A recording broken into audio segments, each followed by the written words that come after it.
Good afternoon, everyone. This is Jennifer, and this is Dana. Hello. And we're talking to you from Synchro-nicities on Ottawa Street in Hamilton. Today we want to have a conversation about psychic protection. I'll let Dana start. Well, psychic protection. I don't know if anybody has noticed recently, but in the last couple of weeks I've noticed a lot of people who have come to me who are deep in their thinking. They have a very heavy energy around them. They tend to be either really depressed or really happy. There doesn't seem to be a happy medium, and it's just many of the people that have come my way. And I've noticed that it's a lot of what they're taking on with people who are around them. Their neighbors, their friends, their family, their whatever is coming into their energy tends to stick on them. So they're absorbing energy from the people around them. Absolutely. And they don't understand necessarily what's going on. They're just upset with whatever it is that they're upset with, and they're worried about it. Then they get more worried about it, and they get deeper into their emotions. But in actuality, all we really need to do when we're feeling this is to have some psychic protection, is to surround our energy in something that will protect us from the incoming energy. I mean, it's hard enough. We have to deal with our own stuff. We don't need everybody else's stuff, but we really do pick it up. We do pick it up, and it becomes very much a part of our day. And there's certain tools that we can use, and actually Jennifer has some that we can show here. I'm holding on to this crystal right at this point. And really, I mean, I just carry a crystal around with me, and I'll put it in my pocket, or I'll put it wherever I can hide it. And it's just to give me that extra power that I need to stay in my power, really. But these are more for cleansing the energy. For cleansing the energy in your space. So if you're having a challenge at work or in a space where you have to be very private about protecting your energy, you can use something like this. This is liquid smoke or liquid sage. This is produced by a local psychic named Rose. She likes to work with the angels. And it's all done very naturally. It's bottled professionally, and I have it here available for sale, and Rose also sells it from her own website. So something like this can be sprayed into the air. It can be put on doorknobs, door frames, just to clear the whole energy in your space. And it smells really good. It does. If you're in a space where you can burn something and people aren't going to think you're wacko or smoking wacky tobacco, you can use a smudging stick. These have been around for hundreds and maybe even thousands of years. They've been used by Aboriginal peoples all over the world. Normally they're made with sage.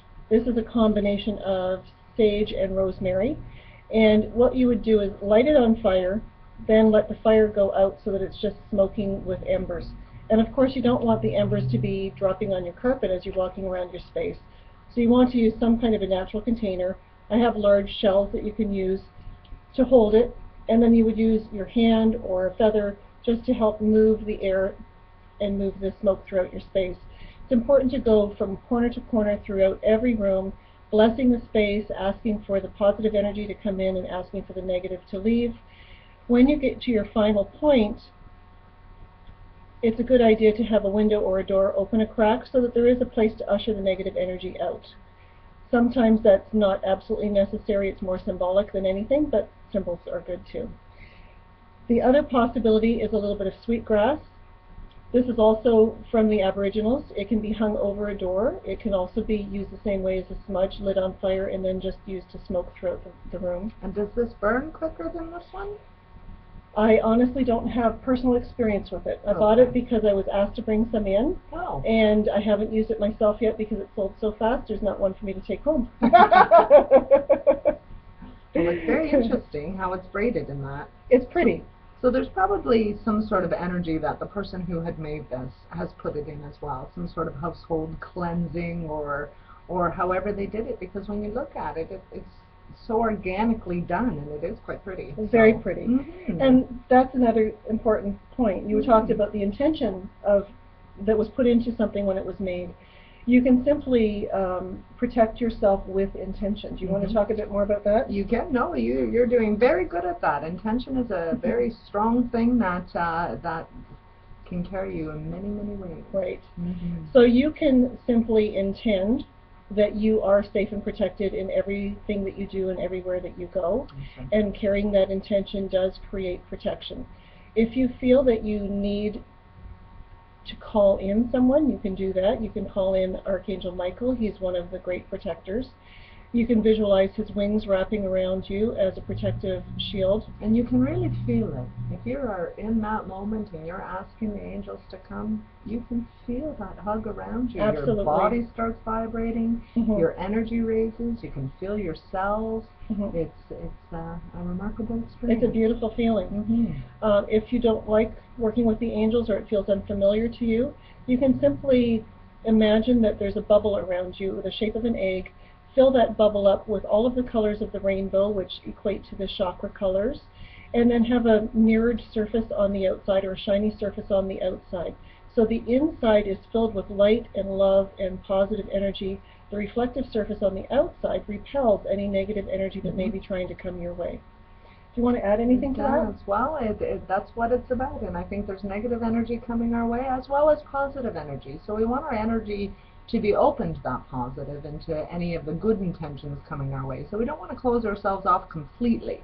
We just want to make sure that the negative is being deflected where it needs to be, and to allow the positive to come in. Absolutely. Because that's important too, and you can dance in your kitchen like you said you were doing this morning. Dance in the kitchen Dance makes you in the feel kitchen. good. It does. And you know, Dana, excuse me, made a good point. You want to allow the positive to come in, and so also be very mindful of what you are surrounding yourself with. What are you watching on television? What are you listening to on the radio?